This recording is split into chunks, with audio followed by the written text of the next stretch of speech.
All right, everybody, welcome to episode 3 of Money and Stuff. I'm your host, Sam Rodriguez, certified financial planner. If you haven't listened to us before, like I said, a certified financial planner, been doing this for a little over 17 years now. With me, as always, is my co-host, Connor Shepard. By Hello, always, hello. the whole 2 times we've done this before, man. You've been with me all the way. Hey, I'm here. I'm here, ready to rumble. Yeah, yeah.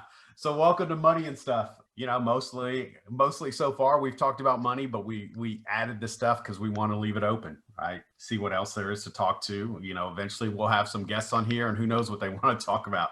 Maybe not money, maybe just stuff.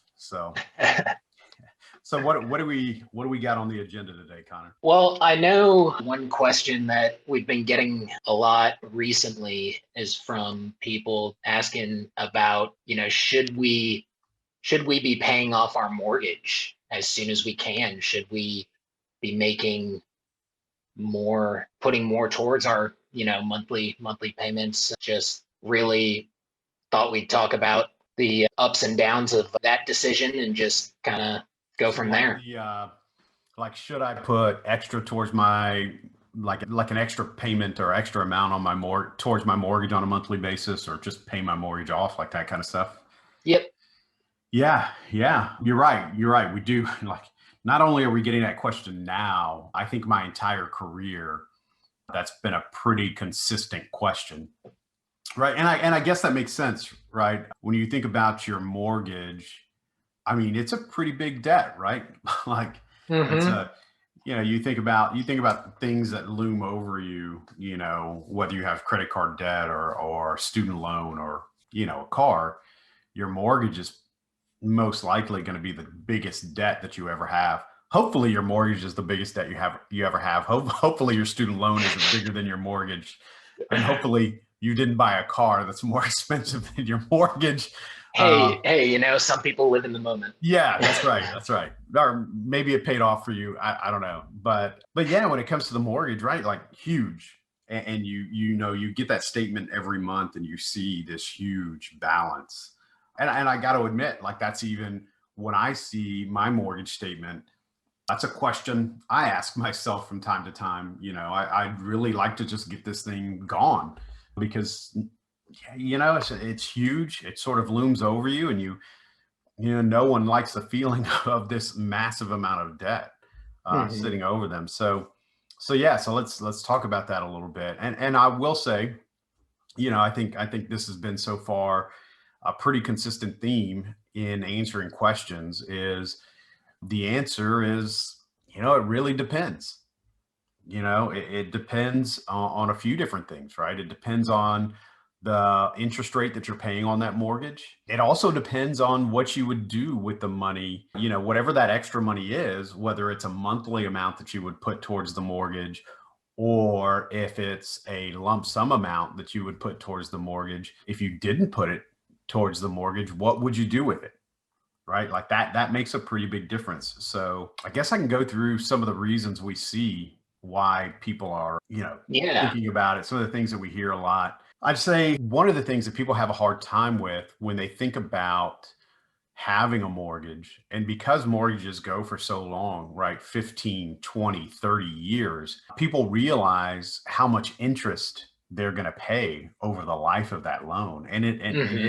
it is a large amount. So, you know, it it's very easy to look at that and say, if I got this thing paid off earlier, or if I put any money towards it now, I save quite a bit on interest. And I Mm-hmm. mean, you can save tens of thousands of dollars on interest just by putting extra money on a monthly basis towards your mortgage. I think that's one of the most common things I hear. Going back to the debt looming over you, I think a lot of it has to do with just peace of mind, right? Mm-hmm. I think, in financial planning and what we do for people, most people are working with us because they want some peace of mind, making sure they're making the right decisions. Seems to be what everyone's searching for. Mm-hmm. But thinking about having a plan to rid themselves of this large debt, I think gives people some peace of mind, you know, and knowing that they're going to pay it off sooner, right? Like, Mm-hmm. putting a little extra towards it. You know, instead of having a 30-year mortgage, maybe it turns into a 24-year mortgage. You know, one of the other things that I hear pretty often is, you know, I think it'll help build equity quicker, right? You know, you got a $500,000 house with a $300,000 mortgage. You know, every extra bit that you put towards it builds equity faster, right? Yeah. Less debt equals more equity. So, you know, in terms of my advice for that, again, it really does depend, right? But I think right now, for the majority of people have a very low interest rate on their mortgage, right? Especially if you finance within the last 12 months, you may have something that's 3% or possibly even lower, right? So what you got to ask yourself is, if I didn't put that money towards the mortgage, what would I do with it? And if I did something with it, would I earn more than the interest rate that I'm being charged, right? So Yeah. I would say, if you were just going to store that money in a bank account or in a savings account, and I think they're as high as like 0.1 cent or 1% interest rate now, right? I think that's probably not going to be the best use, right? You're not making more money than you are spending in interest. But if you are willing to invest that money, right, I think it's a better idea to save it for a few different reasons. One, let's say you're earning a pretty modest rate of return, right? And yes, I know market's going to return different in different years, but let's say on average over the life of that loan that you're getting a 6% interest rate, right? I mean, as long as you're paying lower than a 6% interest rate on your mortgage, then it most likely makes sense to have that money set aside instead, and for different reasons, right? So for me, what I really like about setting the money in some sort of investment account, or instead of putting it towards the mortgage, is I like the flexibility, or what I call position of choice, that it puts you in. So for example, let's say that you have $250 extra every month to put somewhere, right? If you put it towards the mortgage, that choice is made, right? You can't go back if you needed money for something else, or if there was an opportunity for something else. You couldn't go back and say like, hey, I know I put $250 in, you know, every month for 3 years.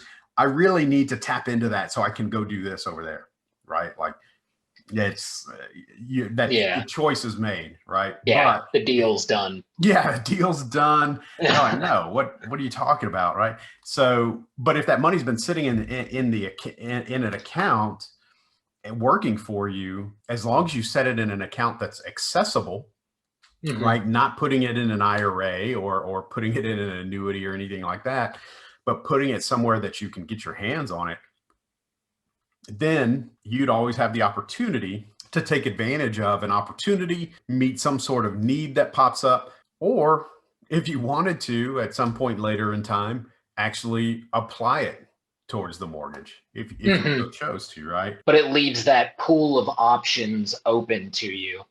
And I mean, I think there's definitely something to be said, you know, speaking back to the emotional weight of, you know, looking at that such a large debt that you have and that you're always having to pay off. You know, it is definitely much more stressful and much more, or it creates a lot more anxiety for people when they are very limited in what options they have financially. And so I think in terms of, obviously, you know, it's easy to just say, hey, don't think about it. But I think viewing it as, well, maybe I'm not paying my mortgage off as, you know, sooner. I have this pool of options of what I can do with that money instead. And I think there's something to be said for that, sort of mitigating a lot of that stress and emotional pressure. Yeah. So I think most things regarding finance, right? It's like, hey, like you mentioned, like you said, just don't think about it. Like, I think, unfortunately, I think that's the advice a lot of advisors give their clients on a lot of things, right? Like, market's going crazy. What am I supposed to, just don't think about it. Everything will be fine, right? Like, Okay, let's give some real options, right? Because the fact of the matter is you're going to think about it, right? Whether Hmm. it's your investments, your mortgage, whatever, you get a monthly statement at the very least. So you're Hmm. always going to be reminded about it, right? And I, I completely agree with you. I don't know about you, but a lot of times for me, it's when I finally lay down to try to go to sleep at night and it's quiet, when the things I haven't been thinking about suddenly come into my mind, right? Yep. And, you know, for me, I overanalyze and I go through all the situations before I can, all the different options and everything that could happen and what I would do about it before I can fall asleep. And this really, I think, does give people peace of mind to know I have created this pool of money that gives me a lot of options. Hmm. And honestly, if you look at it, I've done these calculations for clients several times where I will work out and I'll say, if you have an extra whatever, 250, 300, 500, $1,000 a month, whatever the number is, I say, if you put it towards your mortgage, here's how much sooner your mortgage would be paid off. Hmm. And what I'll tell you is that if we take that same dollar amount and instead put it to work and it's growing, it will actually grow fast enough that there will be a lump sum of money that you will be able to pay your mortgage off with Yeah. much sooner than if you were to take that money and apply it straight to the mortgage.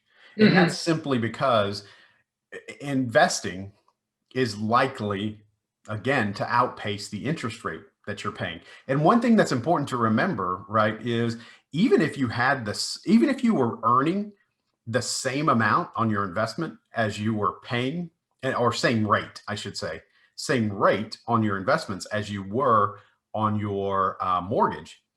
What you got to remember is that interest rate on your mortgage is on an ever decreasing balance, Hmm. right? Where the interest rate on what you've been putting away is on an ever increasing balance. Hmm. So they don't work out to be the same, right? Yeah. So as long as you're earning a rate equal to or greater than the interest rate that you're paying on the mortgage, financially, it makes more sense to save it and give yourself some options. Yeah.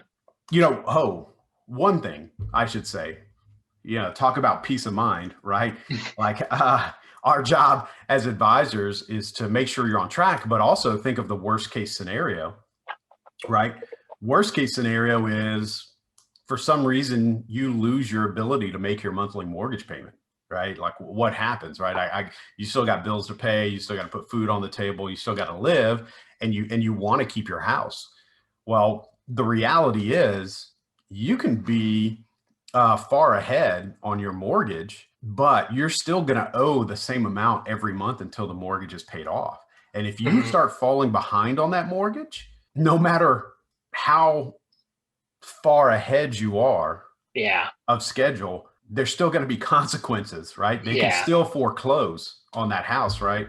But if you had that pool of money set aside and God forbid something did happen where you didn't have the income to be able to pay the mortgage, at least that lump sum of money was there that you could tap into to make those mortgage payments until you got back on your feet and could get back on schedule, Yeah. Yeah. so I think you're Uh, right. You hit right on the peace of mind thing. I think it does give people peace of mind knowing they're taking some action to it, hmm. but kind of shifting their thinking towards I still am taking action to it. I'm just taking a different action that gives me more choice. Yeah. And I think, you touched on it well there in terms of like you want the money working for you. I think a good way to view it is, it's not just taking however much, you're thinking of adding to your mortgage payment to try to pay it off sooner.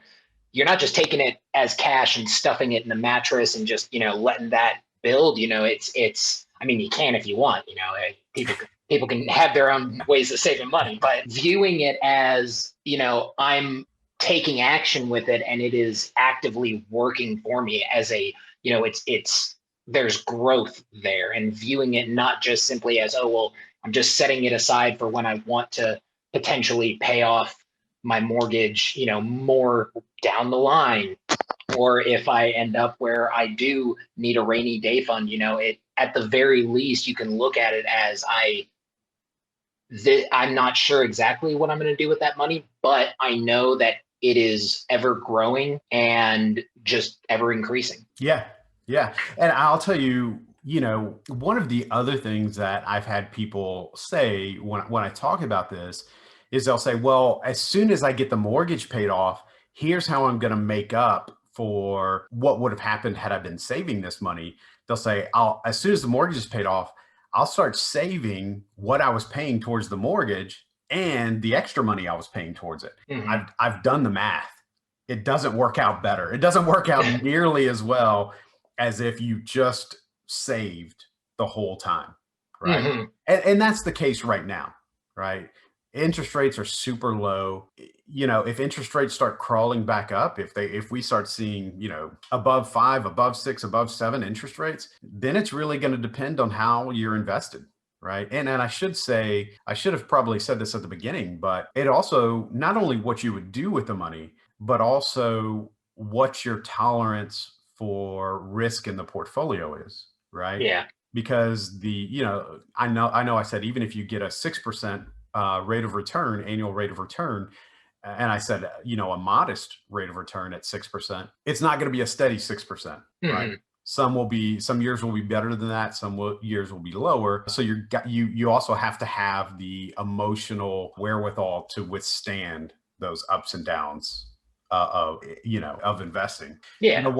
One thing too, when I was talking about building equity faster, I think in terms of, instead of just thinking about equity you have in your home, you should be thinking about your net worth overall, right? Your Mhm. net worth being your assets minus your liabilities. So, when you think about your house and the equity that you're building, you're thinking about the value of your home minus the amount you owe on it. But if you think about it from a net worth standpoint, you think about assets versus liabilities, right? And if you take your value of your home minus what you owe on your home, but then you add in what you've been saving, right? You're still increasing your Yeah. overall equity portion or net worth. It's just not all in your house. Yeah. You're likely going to be increasing it at a faster pace because that money is growing much Yeah. faster. Yeah. And, I think just touching back on the, it part of it is, it depends on your risk tolerance. It just goes back to that broader,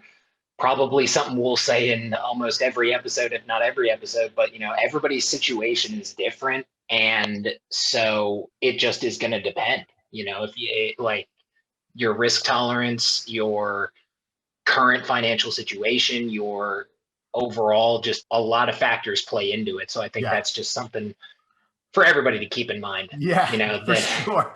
For sure. When you ask a financial advisor a question about what you should do, the first answer should almost always be, it depends. Like that's absolutely. maybe that's like the title of the podcast is money and stuff, parentheses, it depends, It right? depends. It depends. So so but speaking of risk tolerance, we get a lot of clients that say, well, I'm getting into retirement, right? Like I don't have that appetite for risk anymore. So that can play a factor into it, and especially as they get into retirement, clients really want to reduce their expenses, Mhm. right? They're saying, if I can reduce my expenses, I can increase my cash flow. Mhm. Right. But there's two pieces to cash flow, right? Yes, there's expenses, but then the other piece is income, right?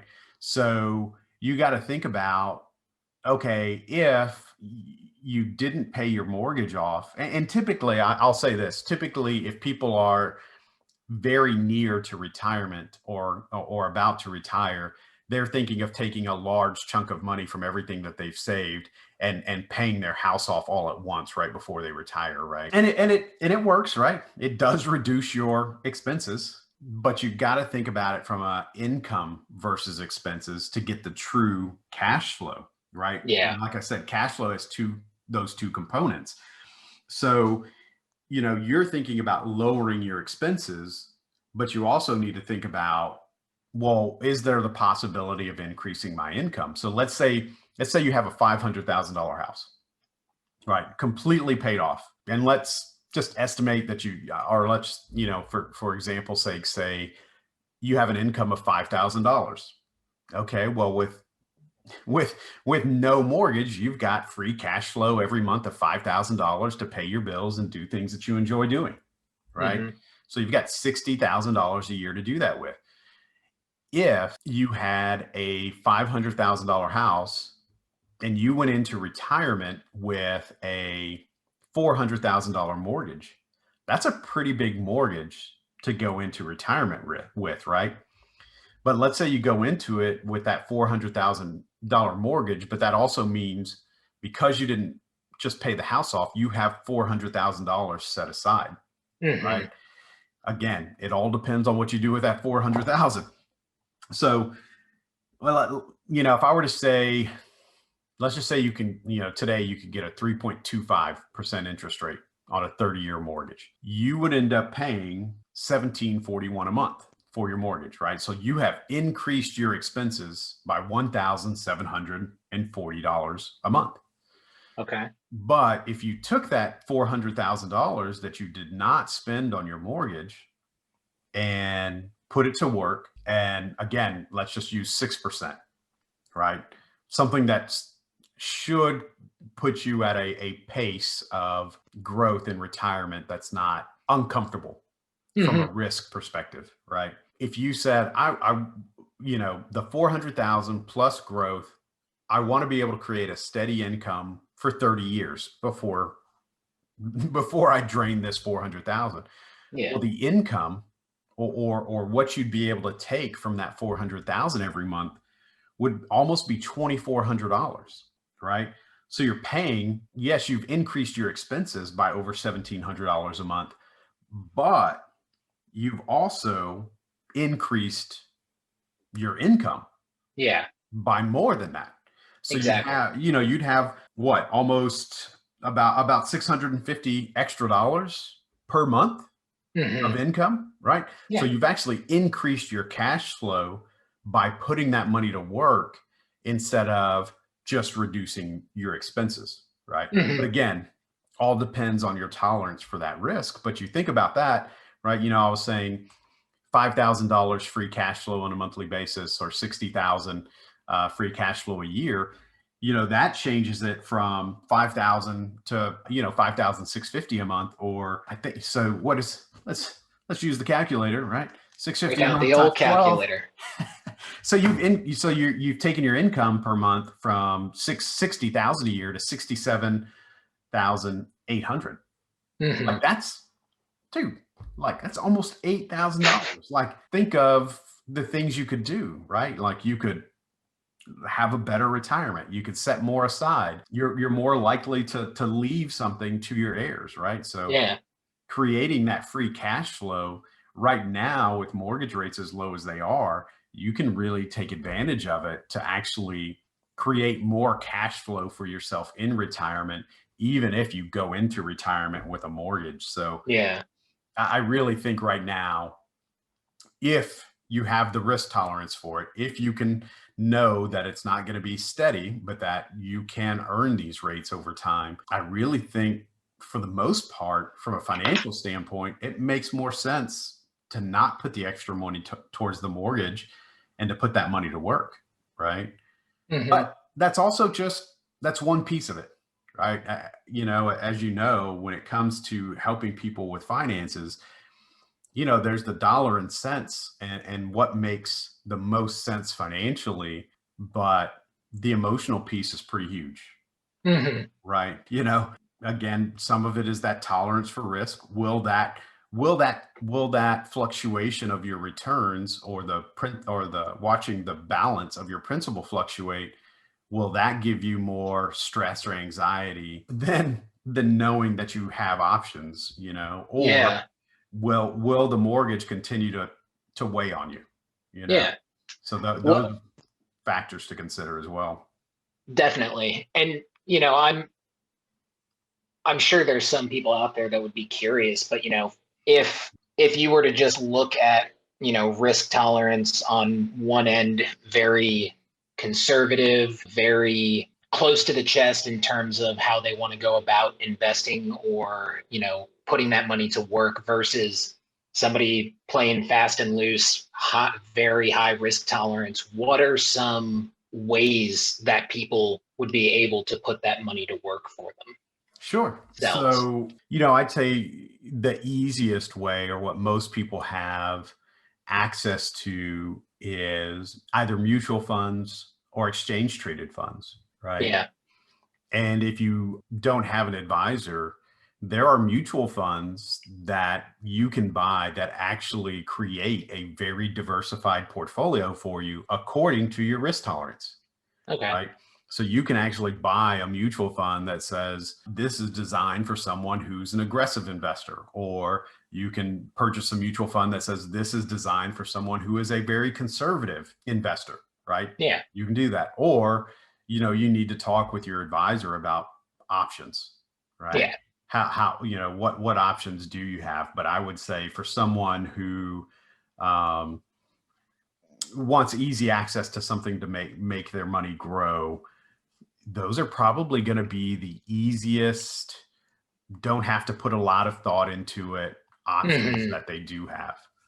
And Yeah. apply it and that apply across the board in terms of, from the least risky to willing to put it all on blackjack. Yeah. Of course, there's a lot of options out there, but if you want an easy sort of hands off, pick something, put it in there, don't have to think about it very much approach, that's very easy to do. Yeah. Obviously if you use an advisor, then it's up to your advisor to think about it, right? So you can Yeah. put that on them, right? And that's something that we do for clients, right? Like every client that we talk to, it's always about, obviously we want to know their risk tolerance, but we also want to know their risk tolerance per goal, per money set aside for those goals, right? Hmm. Because you might feel differently about the money that you've set aside that you would have paid off the mortgage with than the money that maybe is going to be used for your retirement, or maybe the money that's going to be used to, I don't know, buy yourself a vacation, whatever it is. Yeah. Yeah. You might think differently about it. So you've got to, when you think about the risk tolerance and what you use to put that money to work, you can't treat every pool of money you have. I mean, you can treat it the same, but I would say you really need to think about each pool of money you have, what you're designating that money for, the amount of time that money you're willing to set it aside, and Hmm. what your feelings are about that particular pool of money. We've solved the mortgage crisis. That's right. That's right. Yeah. So I think it's that simple, right? I think it depends on what rate you're paying.